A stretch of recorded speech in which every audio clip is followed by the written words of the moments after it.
And now we're here. Like poof, like a magician. How are you tonight? It's 9 o'clock. I'm sorry. I am a little bit late. I'm not gonna proclaim to be the most perfect, timely individual.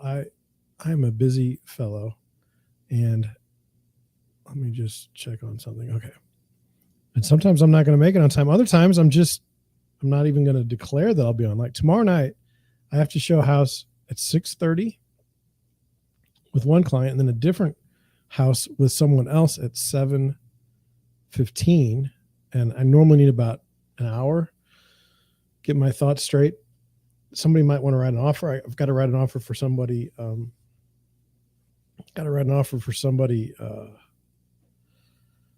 Tomorrow. For those of you who don't know me, my name is John Shank. I'm a real estate broker in St. Louis, Missouri. And, on the side, I like to talk about employment issues. I know, strange. But, having such bad experiences with like being an employee and watching people just get hosed by corporations, and then watching employees, go and bash corporations as well. It's a very fascinating thing. And I've come to kind of have a niche where I talk about employment and employment issues. And so that's what I do on this channel, Our Nature of Employment. We normally live stream every night around 9 o'clock. And we talk about these issues. Now, one of the fun things that we could have is if we had a lively chat, if we had some people that wanted to share some stories in the chat or send them to me to read them. I don't want to get you in trouble or anything else like that. I just would be interested to hear how things go. I will never forget the times that I would sit with my mom and dad at the dinner table. We had a dinner island. There was only 3 of us, and they would talk about their jobs every day and how they hated them. There's no other way to go about it. And they worked for years and years and years. And I don't know that it made them better people. I don't know that it made us better for it. My dad did a number of different jobs over his career, and my mom stayed at her single job. And I've always kind of admired. Well, actually, she didn't. She actually got removed from her job too, in a terrible way. Anyway, very slimy. The employment market, very slimy out there. And I kind of want to shine a light on it. I want people, especially young people who are questioning their choices as far as like, what do they want to do with themselves and how do they want to spend their lives? I want them to really understand, like, there's employment myths out there. There's this idea that you're going to be wanted. You will be wanted when you're young. There's no question, because you will take the job of someone older who's making a lot more money and has a lot more benefits. So there's no question that as a young worker, you will be wanted and desired. As you get older, you will be less wanted and desired. And while maybe if you're between the age of, say, 18 and 28 right now, making fun of people my age or even people like in their 60s, because they don't know everything that you do because you just got out of school, one day that's going to come to you. And you say, well, that's not going to happen to me. Well, I didn't think it was going to happen to my generation. And it has. So that's what I like to talk about. I like to talk about the tension, I would say, the tension between the employer and the employee. I'd like to talk about things that are related to how the government defines employment. I mean, as a small business owner myself, I want to hire as many people as possible, but hiring those people requires revenue, sales. I need to have sales. I need to be able, and then when you do hire those people, when we're in my business, it's 100% sales. That's my commission. That's how I make it. And so, it's an odd thing when you see someone in an office, in a real estate office, who's not on commission, who's actually like an hourly. I mean, that person should feel amazing because they get a check every week. It may not be as big as the commission check, but in 4 weeks you've eaten up a commission check most of the time easily. So I run into employment issues. I run into employment problems, and I think it's worthy of discussion. Now, you know, we started a week ago. I don't really anticipate too many people just coming in out of nowhere. I do believe in the power of YouTube. I do think that if we continue this down the road, I think we'll have something that everybody can enjoy. I want to have a good time. We're going to talk about serious subjects, but that's only because there's nobody around. You know, as soon as some people come around, we'll still talk about serious, but we're going to take a lighter look at things. And that's the plan. That's the plan for the channel.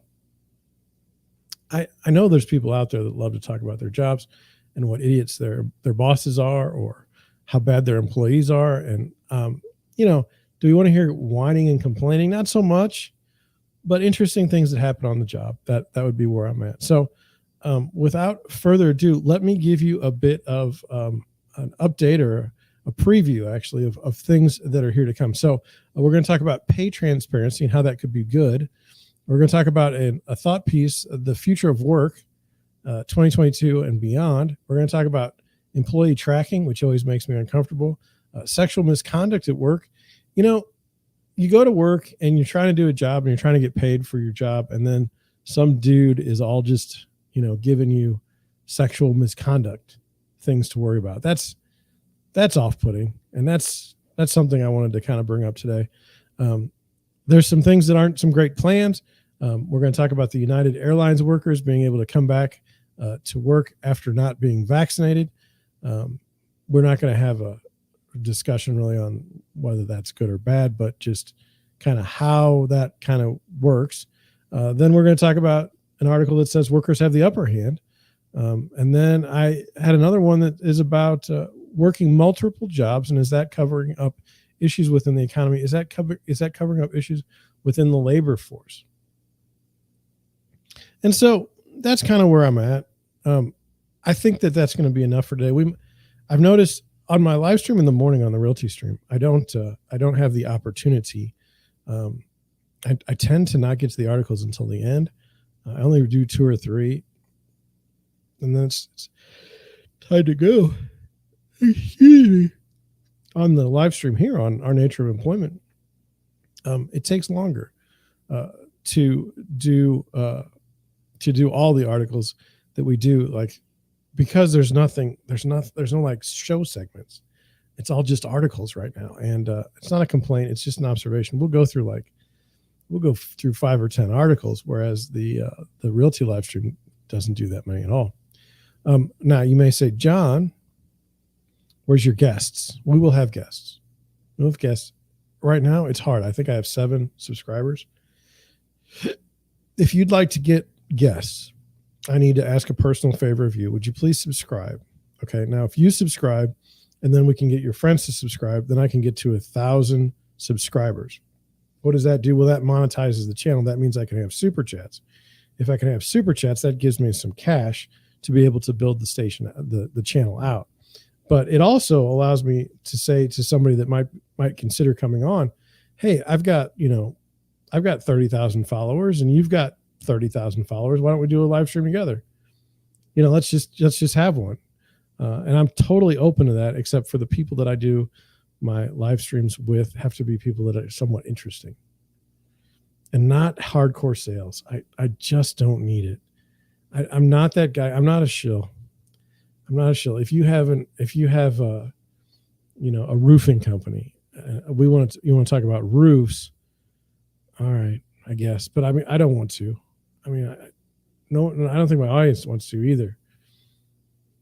If you're an HR director and you're going to tell me the kind of people that you're looking to hire and you're going to be honest about it, I'd kind of be interested in that. I just know that I always fell through the cracks in the corporate world. There was never really a good start for me, and I never got into a spot, and then I never was able to get, since I never got my foot in the door, I had to go my own way. Is that a bad thing? I don't know. I'm pretty content with where I'm at. I don't really feel like I need to go work in a large corporation to make myself feel better, with no offense to anyone that does. But, kind of the theme of the show is that things are absurd. I mean, like, working is absurd. Think about it. Like, tomorrow I could go and I could be an underwater welder, And I think back in the day when I was looking, they make maybe not six figures, but maybe they make more than $100 an hour. And you're like, man, that is awesome. I'd love to make more than $100 an hour. How do I do that? I mean, that sounds great. And then it turns out that like if you accidentally weld your arm or something, like you're way the heck down in the water, you could die. Yeah. And no, like I don't want anybody to die at work. It irritates me. The idea that you've been given this life and now you're going to go to work and provide for your family and then die because of a work injury, a work accident. I just don't like it. I just feel like in 2022 we need to do better. So as far as like, John, where do you stand on workers' rights or any? I don't know. It's so screwed up. The whole point of my show is just to highlight the fact that everything's screwed up. Am I for the worker? I have a tremendous amount of respect for anyone that goes to work every day. And then if you can't go to work because you're sick or something, don't go. I'm not trying to kick you guys at all. I mean, you got to do what you got to do. But I have a tremendous amount of respect for the American worker. I have a tremendous amount of respect for workers around the world, people that actually go to work and get after it. Those are my heroes. I mean, I don't care if you work at a bakery and get up at like 2 a.m. and get those donuts ready and those pies and cakes. I don't care if you work in an airline. I don't care if you work in oil. I just am impressed by at least the ability for many to go to work all the time. Not the work balance thing. Let's not get into that because I might be a workaholic, but it's on the down low. So don't tell anybody. Hey, if you're watching this and it's like a year from now, I'll tell you it's April 7th, 2022. If you're watching this a year from now, I guarantee you, okay, say you stumbled on it from YouTube search, I guarantee you I'll still be around. Hit the subscribe button and actually come and watch some of the newer stuff because by then this will be kind of old.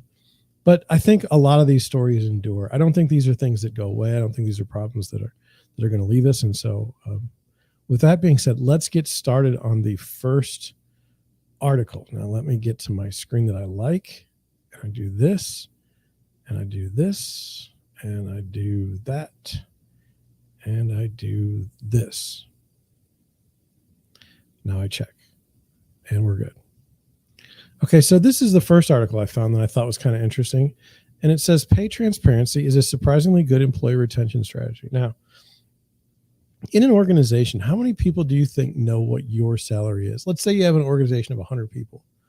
Of those 100 people, how many people know exactly what it is that you make? And then the question becomes, should they? One time I had a job. I know, it's crazy. One time I had a job in a real estate office because I've kind of like real estate and I we're married. It's weird. I can't quit real estate. It has infected me. So we worked in an office and I was an office worker at the time.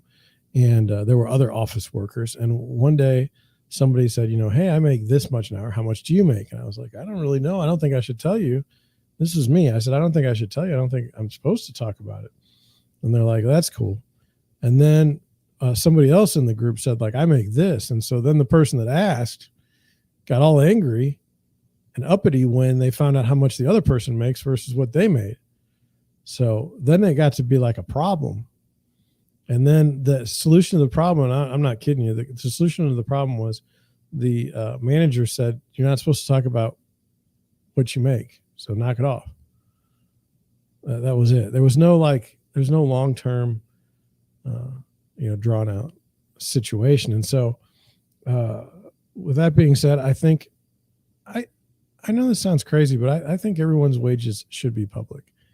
And you say, well, why is that? Well, public in the sense that, like, if you work in an organization, you should have a right to know what everybody else makes.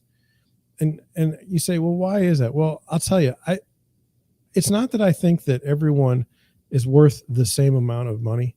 There are some people that believe that the CEO should only make so many more times than the lowest employees. So I think like 4 times or 6 times or 10 times, but not like 1,000 times more than the employee, the lowest employee. Now, you can argue that some of the most well-paid CEOs and people on the board are they're well paid because they own stock or they've been granted stock options, and those are great for them. I'll give you that, but I think that could be put. I think that could be put down. I have no in an organization. Why do we need the secrecy in today's age? Why can't we have some sort of employee movement? I mean, if you're going to pay me X here and you're going to pay me X more over here, I'm going to just go ahead and move over there. Because at the end of the day, you only have one life. At the end of the day, you only have so much time. And if you're being paid on an hourly basis, you should go where the pay is highest. I mean, and what I mean by pay is, let's just say compensation. Maybe the job doesn't pay you the most hourly wage, but they allow you to take off and anytime you need to take care of kids or take care of a family member, or maybe they let you work at home, work from home. That can be a benefit to some. Anyway, that's where I'm coming from on this pay transparency, and they're going to go a different way in this one, and I think it'll be fun. So let's get started. It says pay transparency is a surprisingly good employee retention strategy. It says women want equal pay, and now they're talking about it. And I just remembered that I screwed something up. And so if I get a bunch of spam comments in the chat, I apologize. I needed to hit one more button, and I didn't. And I'm sorry. Let's just make sure we're doing okay. Okay, here we go. It says pay transparency is a surprisingly good employee retention strategy. Women want equal pay, and now they're talking about it. I don't particularly need to deal. I don't particularly have a strong desire to talk about women and men and equal pay. To me, some of the statistics that show that the pay is very unequal is misleading. To me, I don't understand. I don't have the capacity to understand why you would pay one person less because of their sex, because of their preferences. I just can't believe that anyone would do that in 2022. Maybe it happens. People are convinced that it does. I don't know. But anyway, I think it's interesting that they went in this direction of women wanting equal pay, and now they're talking about it. So, okay. It says, this was on the 9th of March. It says a new Glassdoor survey in collaboration with the Harris poll. And by the way, I don't trust any surveys anymore.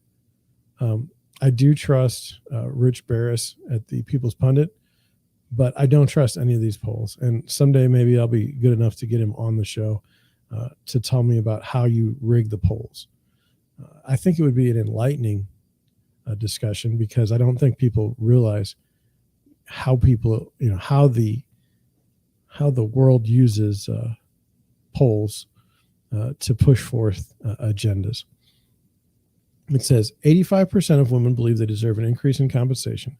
63% of U.S. employees said they prefer to work at a company that discloses pay information, though only 19% say their employers actually share pay ranges. It's kind of interesting, pay ranges. The numbers come ahead of Equal Pay Day on March 15th, which, according to the National Committee on Pay Equity, represents the number of days a woman in the U.S. would have to work into the year to earn what men made in the prior year. I don't even understand that statistic. Okay. It says Glassdoor found that not only do working women still feel underpaid, but some feel comfortable talking about it. Now, to be fair, I feel like I am underpaid, and I work at my own company. Like, I built this company, and I feel like I don't get paid enough. So if that's the case, then how is the number not close to 100%? Doesn't everybody have a belief in their self, their abilities, and what they're worth? Anyway, of those surveyed, 45% of employed women said they feel comfortable sharing their pay with a coworker, though it should be noted Only 29% say that have actually done so. There's been a larger push across industries for pay transparency as the pay gap persists. And while women have begun to share their salaries with each other by word of mouth and through whisper networks, some are encouraging more men to share their salaries with women.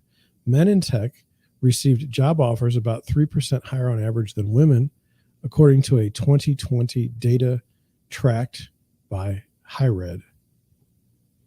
I don't know.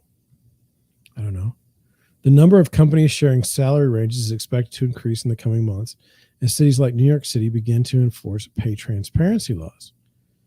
Glassdoor's survey also found that 41% of women who responded said the gender pay gap is a serious problem at their company. Flexibility is also key. Half of employed women negotiated their work schedule after receiving an offer. That was kind of a sentence just thrown right at the end that wasn't very helpful. It says Glassdoor survey also found that 41% of women who responded said the gender pay gap is a serious problem at their company. I think that's true.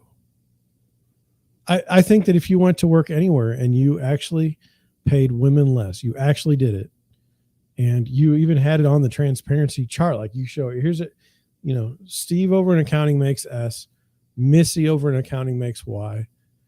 Steve's been here for 14 years. Missy's been here for 3, and Missy is somehow making the same as Steve. I mean, that'd piss Steve off. He's been working here for 14 years. I mean, I think that's reasonable. Okay. Now, do you say, John, if you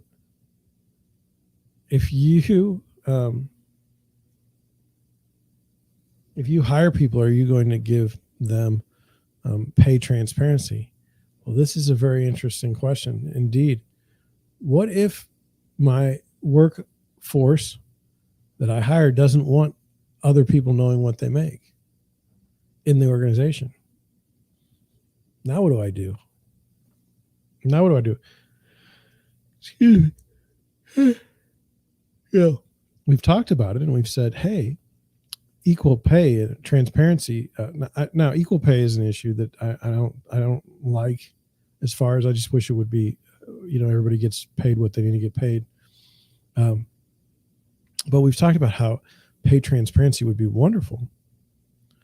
But then what if the employees don't actually want that? You have to understand, like, even in this, it says 85% of employed women believe they deserve an increase in compensation. 63% of U.S. employees said they prefer to work at a company that discloses pay information. So, I mean, it says more than half, but I mean, that 37% could be a noisy and angry 37%. Let me check the chat, just make sure we're not causing any issues. Okay, good. So that's where I'm at. It seems like a good idea. Perhaps it would eliminate the issue of equal pay between the sexes, which I think is a fascinating question. I'm not going to say it's not true. Who am I? You could say, hey, John, there's statistics that say this. And I think you could probably say, hey, John, there's some statistics that say the exact opposite. So anyway, pay transparency. Think about it.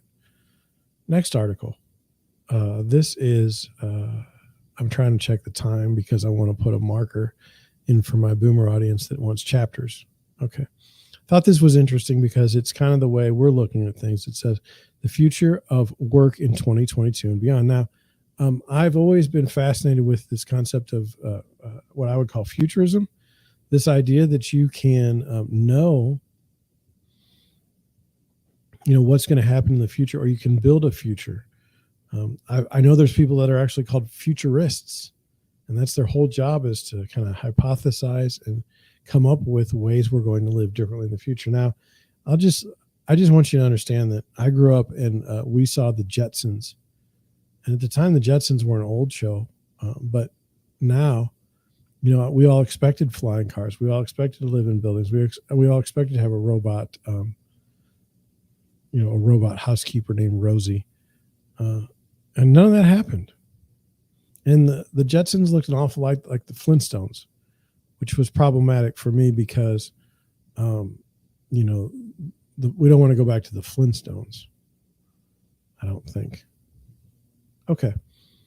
So this will sound crazy, but we actually used to go to offices to work. Like people woke up, showered, got dressed, and fought through rush hour traffic and the challenge of finding decent parking so that they could sit at a desk in a building to do work. Now, people work from everywhere. A new report from Avanti examines the trends of the everywhere workplace and its implications on the future of work. Now, man, one thing that the virus did was if it was possible to work from home, they made it possible. And oddly enough, I mean, for the most part, if your job was, required, use a phone and use a computer, it was fascinating that it could be done. Now, you say, John, why didn't we do this sooner? We didn't have the bandwidth and we didn't have the computing power. We just didn't. I mean, I can tell you right now, I can remember dial-up internet was terrible. I mean, that wasn't going to work. Now, if you think about it, I'm just offering my 2 cents. When I was at a real estate brokerage that I was working at one time, the two ladies, there were two ladies that were working in the office, and the one lady said, hey, I need these documents from so-and-so. She said this across the table. And the lady's like, okay. And so she emailed her a copy of the documents. Okay. Like there was no need to be in the office to do that. You could have literally texted somebody and said, hey, can I get these documents? It's amazing how much work people can do on their own. Now, one of the things I don't particularly like about working from home is required Zoom meetings. This idea that you need to talk to departments or you need to talk to, you need to have a meeting and discuss things. It's hell. A Zoom meeting for me is hell. I just can't imagine why we need all these Zoom meetings. And I wanted to say also, many people can't work from home. Restaurant workers can't work from home. Car washers can't work from home. Service people work in other people's homes. I get it. And the other thing is like, let's just talk about my own situation. I have a real estate brokerage. I work out of my home. I have a home office. It's pretty much half of the entire basement. And it is a problem because there are some things that I don't feel comfortable doing. For one, unless I know you as a friend, first-time client meetings not happening at my house. It's happening in a coffee shop. And during the virus, that was a very difficult thing to pull off. But I've always felt like I've been punished for having my real estate brokerage in my office. Now, this was pre-pandemic, or having my real estate brokerage in my home office. I've always felt that this was the way to go for real estate because, to be honest with you, there's a saying that we say in the real estate business, and it's like, if you're at your desk, you're not making any money. You have to be out there amongst the people. And while I feel like I've proven that that's not true, I do have to go out a lot. I do have to be on the road, and I do have to show property. I do have to meet with people. And so it was hard to do this business during that time. But I think a greater thing or greater point is I was ahead of the curve on that. But at the same time, let me just try and do it this way. If you work for Monsanto, if Monsanto still exists now, I haven't been paying much attention. Actually, they got bought out by Bayer, but let's just say that they still exist for the purposes of this argument.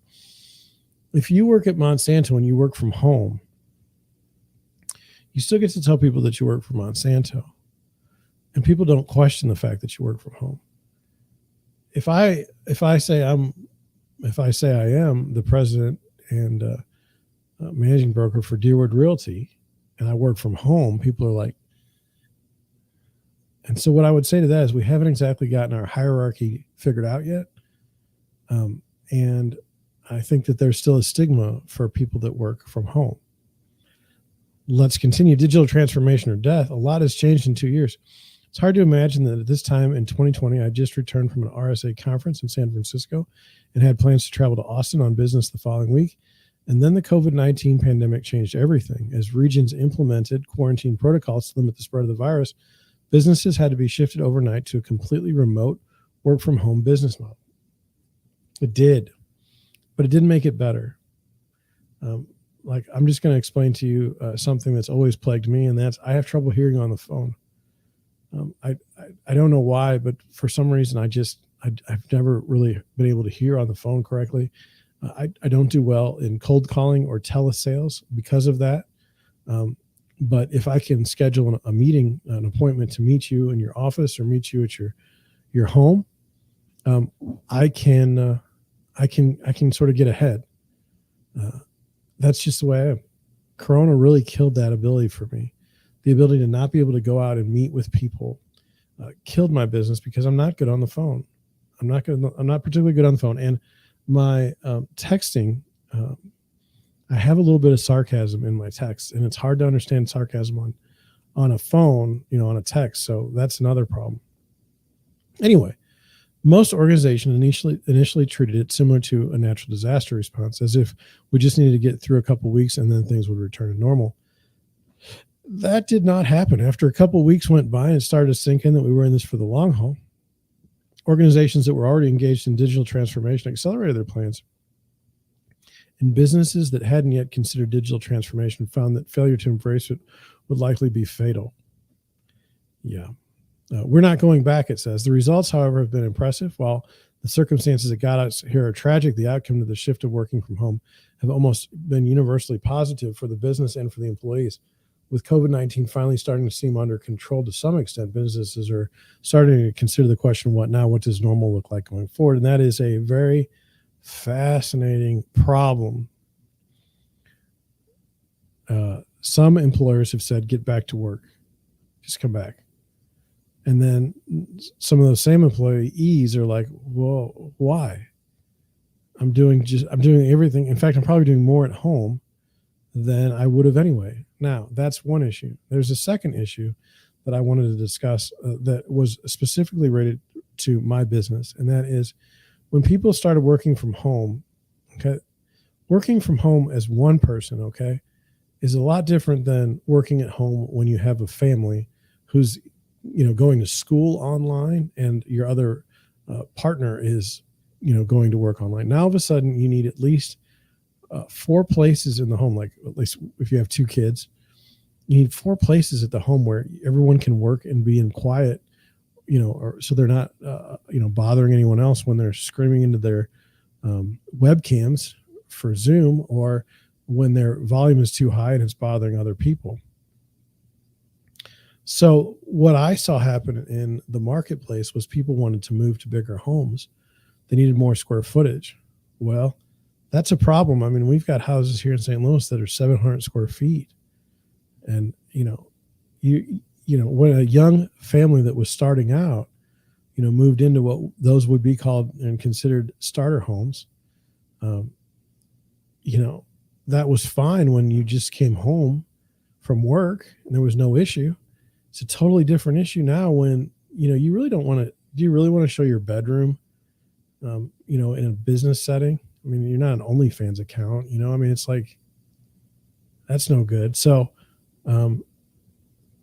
many people decided that they needed to move. Well, so many people decided they needed to move, along with an interest rate reduction, and the Federal Reserve buying treasuries caused a massive housing crisis in America that we are not going to fix tomorrow or the next day. It's going to be a bumpy ride for many, many months, if not years.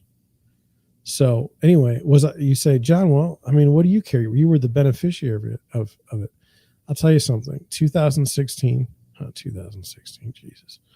2021 was the worst year I'd had with the brokerage since I started.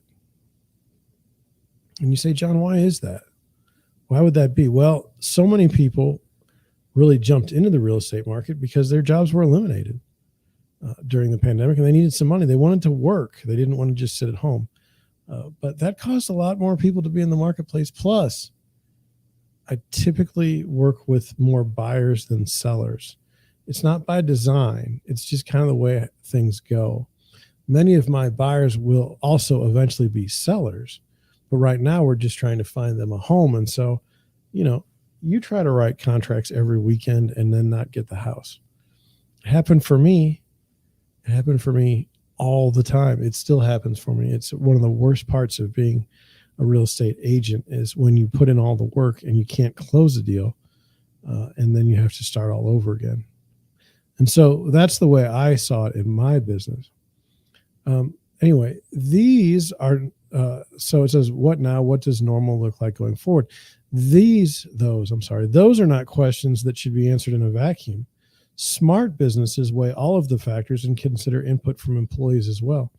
The 2022 Everywhere Workplace Report from Ivanti is a useful resource for companies looking to understand what employees prefer and how to strike the right balance moving forward.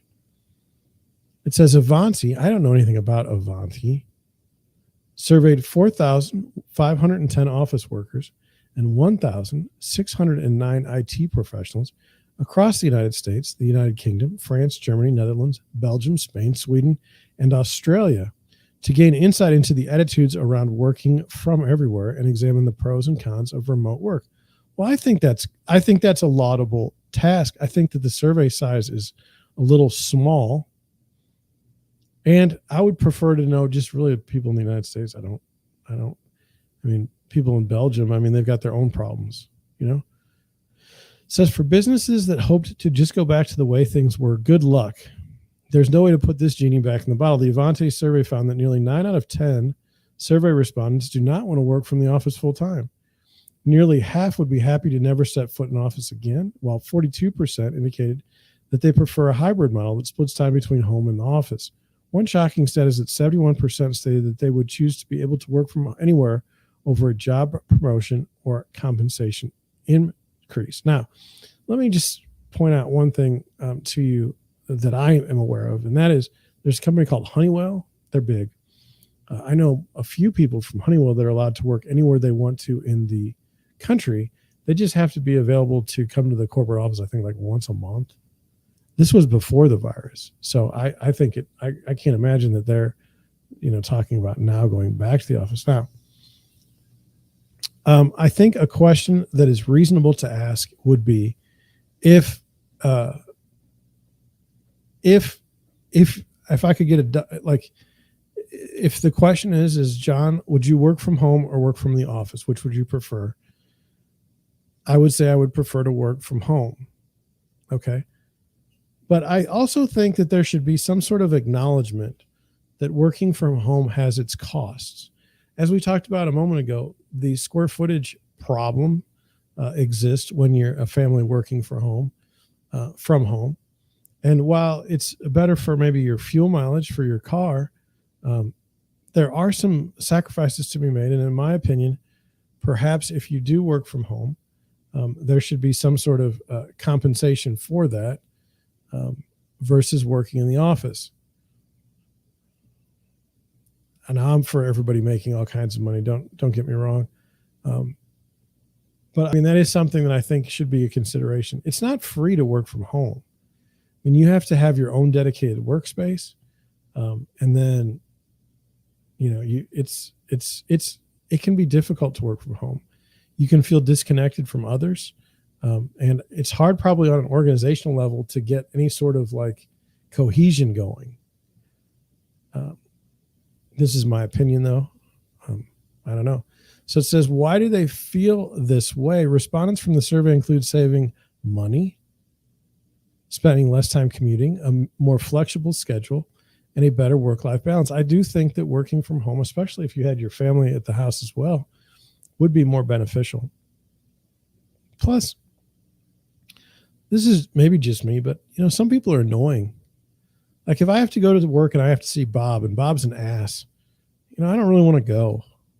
I mean, I can mute Bob on Zoom and then I don't have to deal with it. I don't have to deal with Bob. So, if your boss is a jerk and you don't want to be near him, I mean, you don't have to be near him if you're just working from home. Challenges to the everywhere workplace. It says organizations made the dramatic shift to an everywhere workplace model with surprising success. And based on the survey results cited above, Most workers really love the idea. That doesn't mean there are no issues or challenges, though. Okay, so this is basically, and by the way, this is an article for Avanti. If you haven't figured that out at this point, um, you know, you're clueless. It says, I had an opportunity to chat with Jeff Abbott, the CEO of Avanti, about the survey and what the future looks like as organizations explore their options. It says CIOs and IT leaders are trying to wrestle with, what's the level of flexibility I give my workforce here? Can I let them have an Apple Watch Connect? Well, you probably should, because this generation considers that part of their productivity stack, a part of how they stay connected. Abbott continues, so you take all those conditions and the data is clear. IT leaders are now going to have to manage this extreme flexibility in how they allow their workforce to connect and do their jobs. In fact, what I find compelling about the data is that it suggests they'll sacrifice promotions and pay and positioning for the flexibility. I don't know if that's true. If everybody works from home, do you really think that people are just going to be happy with that? I also spoke with Ira Wolf, a TEDx speaker and author of Recruiting the Age of Googleization, who has emerged as one of HR's most visionary thinkers. Wolf noted that even though many companies were able to make the transition to an everywhere workplace, the technology they relied on was not really built for that model. He also stressed that organizations need to consider all of the risks involved with a hybrid model where workers sometimes work from home and sometimes come to the office. Let me just stop you there. I'm going to tell you something that may be annoying. I'm going to share it with you, and I'm not proud of this, but maybe it'll be cleansing. Maybe it will get me where I need to be. Look, I like to use the same things every day. I like to use the same pen. I like to use the same notebook. I like to use the same computer. I like to use the same envelope opener. I like to use the same, did I say pen, scissors, stickers, tape? I like to know where everything is, and I like to do it the same. I would go absolutely bananas bonkers if I had to work in two different places. I mean, it just would drive me nuts. Here's a good example for you. I have this live stream at 9 a.m. in the morning, and I have one at 9 p.m. And I love my setup. Now, is it perfect? No, I need a new computer.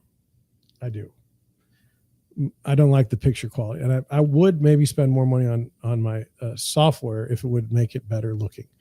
But anyway, let's not worry about that for just right now. What I'm telling you is I like the ability of having the same things and knowing where they are, and I would not like to work in two different places. Other people, they have a laptop. I mean, my wife can work pretty much anywhere, and it doesn't bother her a bit. I think different strokes for different folks would be the motto there. It says, we're now dealing with this workplace without borders. It's not just working out of the coffee shop. The challenge is that when you work out in the coffee shop, does this person have a VPN? Are they protected? What if they don't? What if they come back to work and they bring their laptop or they bring their phone devices and they plug in? How does that impact the company?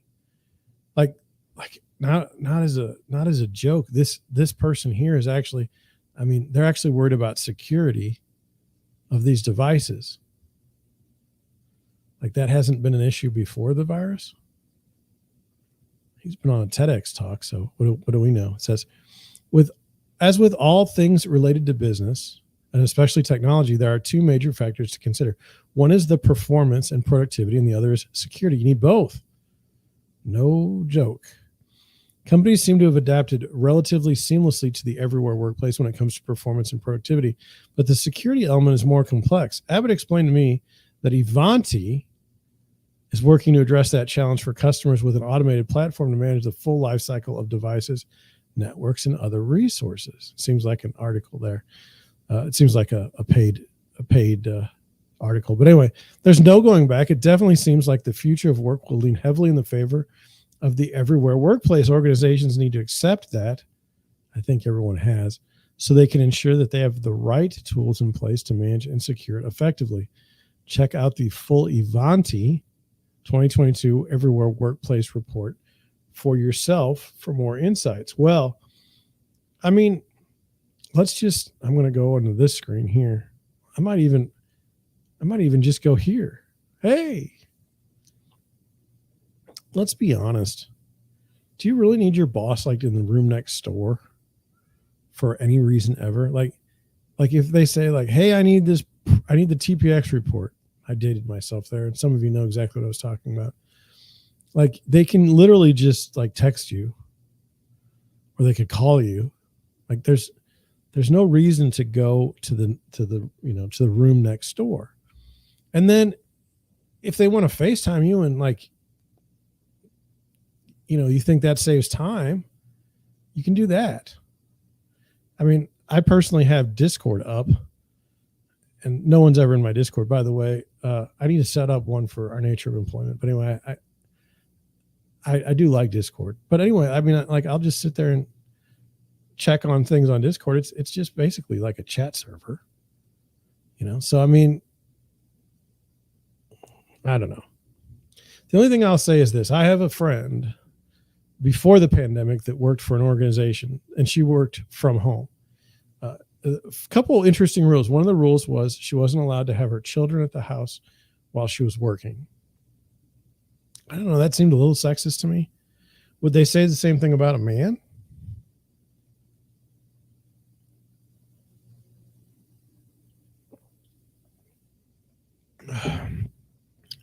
And then the other thing was they had like tracking software on the computer. And that if she didn't move the mouse in 10 minutes, she would lose some sort of points or something for the day. Or, they would take away her pay for that 10 or 15 minutes or something like that. It was bizarre. And not like I understand. I want employers to get their time that they pay for from their employees. Don't get me wrong. But I also don't know that was the best solution to the problem. Because, for instance, like, let's just look at something. Let's say like tasks. Okay. Let's say you have two employees. One employee, it takes 15 minutes to do something, and another employee, it takes 5 minutes to do the exact same thing and the exact same quality. Okay.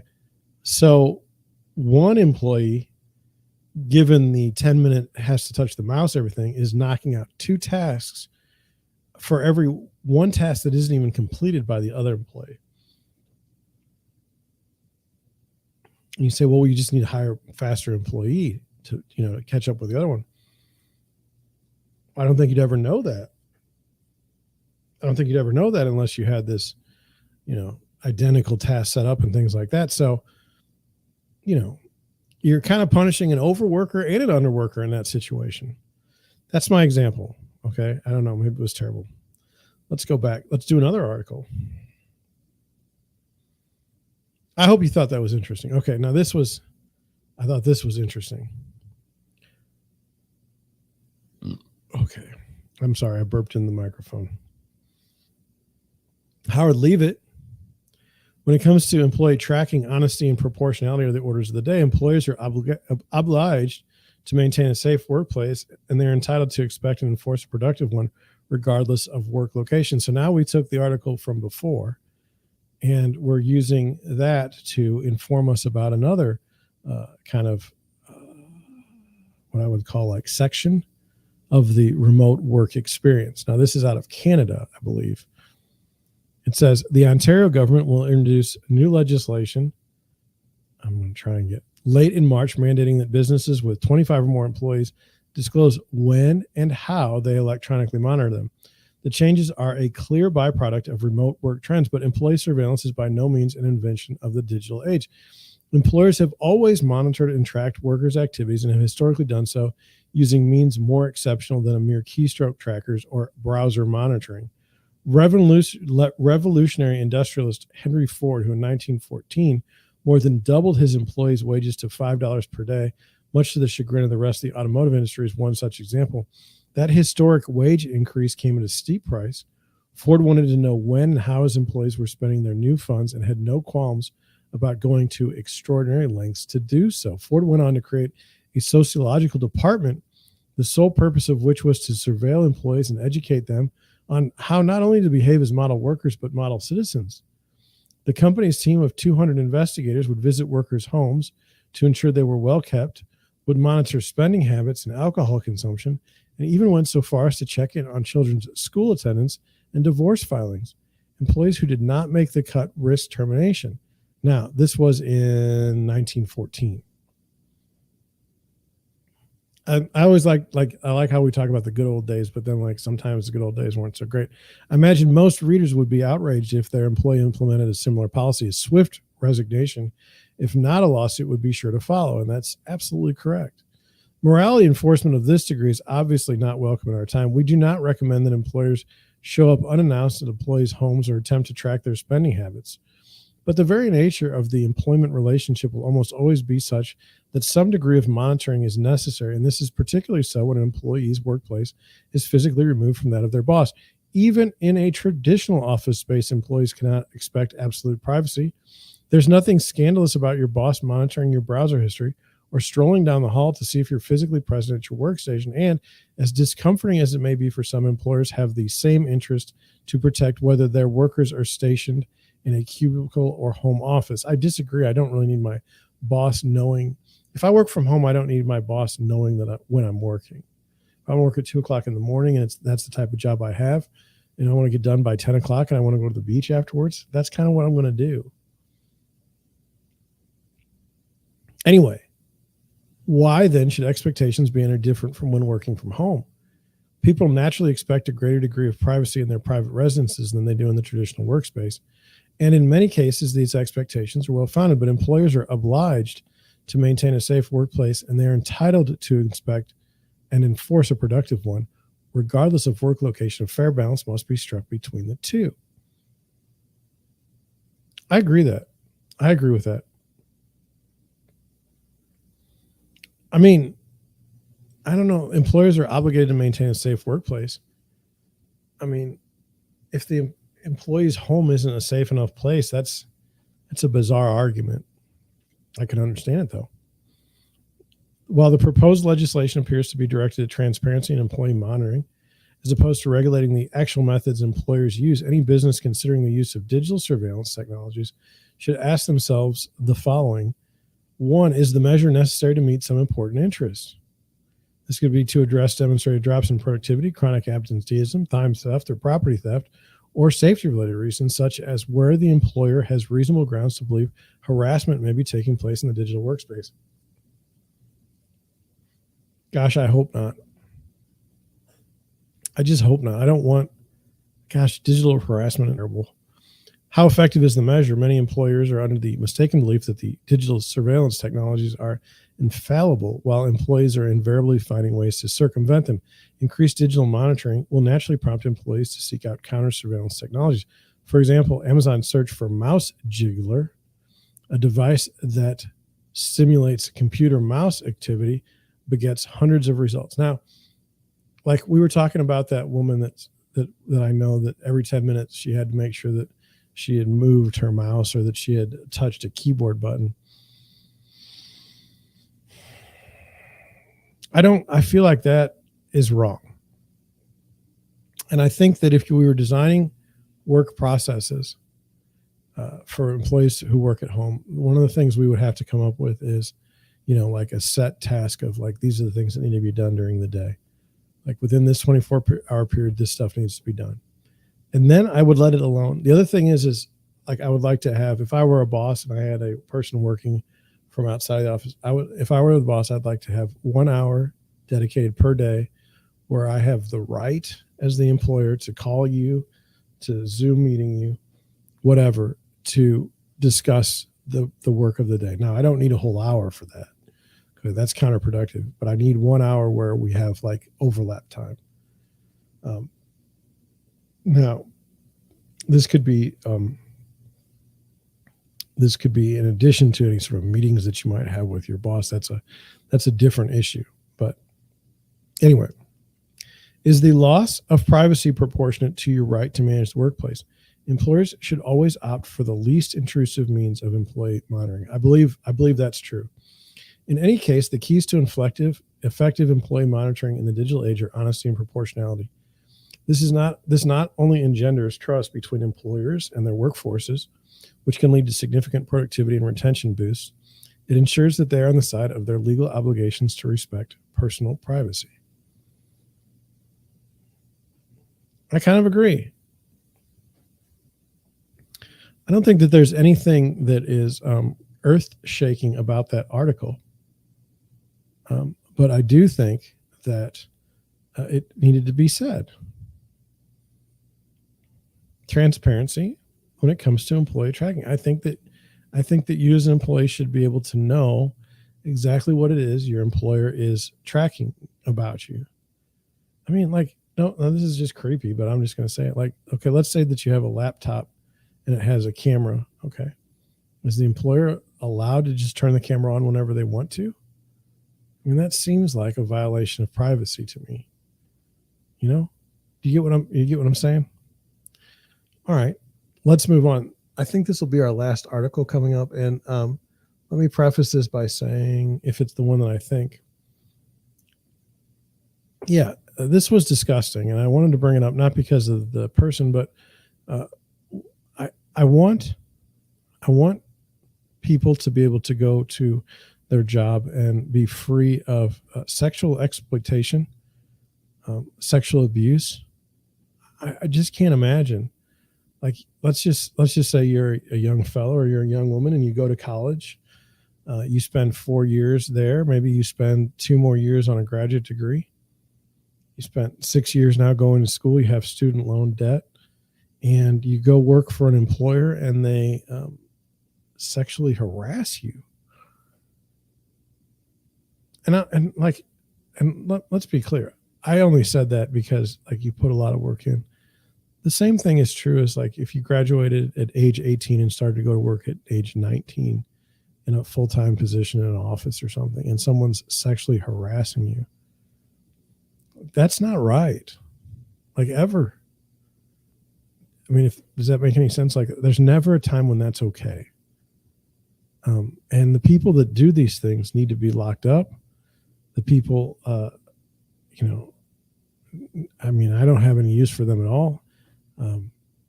And the other thing that I would say is that, like in this article, it's not, people assume that these sexual deviants exist only in a space of, like, service workers or people that are not, intelligent, or that's not true. This type of behavior happens across every spectrum economically. And I just wanted to go over this particular one because I found it to be especially gross and disgusting and pathetic. Here we go. It says, former chief of cardiology at Palo Alto VA Hospital pleads guilty to sexual battery of subordinate doctor. Now, he assaulted a doctor, and he's a doctor. It says cardiologist, whoever, I don't care his name, pleaded guilty today to 1 count of felony abusive sexual contact, announced United States Attorney General Stephanie Hines. Veterans Affairs Office of Inspector General, a special agent. I don't care about that. A lot of people get their credit. The guilty plea was accepted by the honorable. I don't care about that. So anyway, he pleaded guilty. This fella of Atherton, I think that's in California, had practiced medicine and cardiology. Oh, he's 73 years old, by the way, for over 30 years, which is kind of weird. He's 73 and he practiced medicine and cardiology for over 30 years. And the reason why I think that's weird is that would have made him a doctor at, like, age 40, 34, like 43 years old. What was he doing the other years?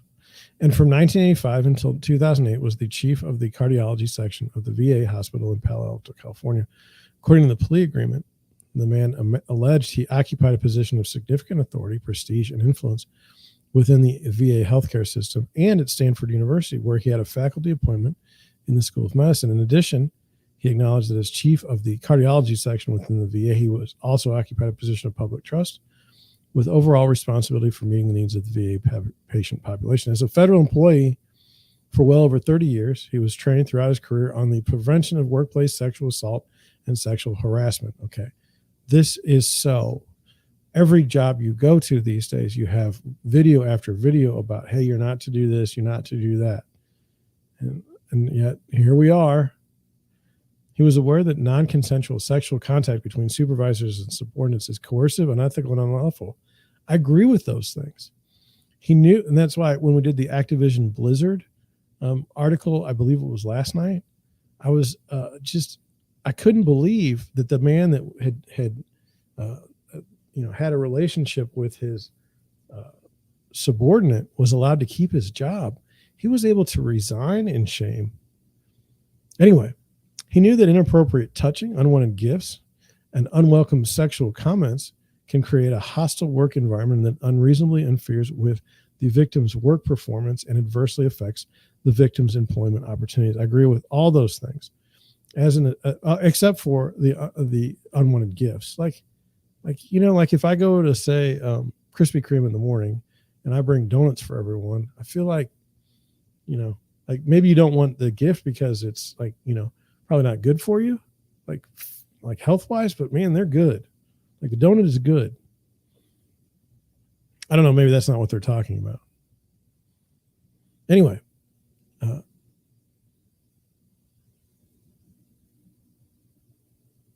then it says, as a supervisor and manager, he had an obligation to the VA and to his subordinates to prevent workplace sexual harassment and disclose any harassing behavior of which he became aware. Now, fascinating thing here. He had an obligation to the VA and his subordinates to prevent workplace sexual. Right. I would say to not encourage it, not be a part of it, but I don't know that you actively prevent it because it shouldn't exist anyway. He failed to do this. Instead, beginning in the fall of 2017, he repeatedly subjected a subordinate doctor to unwanted and unwelcome sexual content, to include hugging, kissing, and intimate touching while on the VA premises. On November 10th, the victim explicitly told Giancano she was not interested in a romantic or sexual relationship with him. She also forcibly resisted his repeating attempts to kiss her on the mouth. 73-year-old dude just going at it here. Nevertheless, he continued to subject his subordinate to unwanted sexual advances and touching, culminating on December 20th, so this is about a month later, when he turned out the lights, pulled the victim out of her chair, released the drawstring on her scrub pants, and fondled her breasts, buttocks, and vagina until a janitor opened the office door and interrupted the encounter. That's just unbelievable. At some point after the event, the victim resigned from her position at the VA, citing his behavior as her principal reason for leaving. How the hell does this guy still have a job? Like, seriously, that was terrible. Terrible. Terrible. Federal grand jury indicted the fellow on March 12, 2020, charging him with one count of abusive sexual content in violation of some criminal code. Today, he pleaded guilty to the charges, which is a felony. Okay, so that was indicted on 2020, pleading guilty to the charges in 2022. Judge Freeman scheduled the man's sentencing for July 12th, 2022. He faces a maximum sentence of 2 years imprisonment, a fine of $250,000, restitution, supervised release, and a special assessment. However, any sentences following conviction will be imposed by the court after consideration of the sentencing guidelines and the federal statute governing the imposition of a sentence. I mean, I don't even know what that means. It's like he should hopefully loses his license. He can't practice medicine and be a sexual abuser. But I mean, seriously, what is this guy doing? You're 73 years old, or at the time, maybe 69, 68.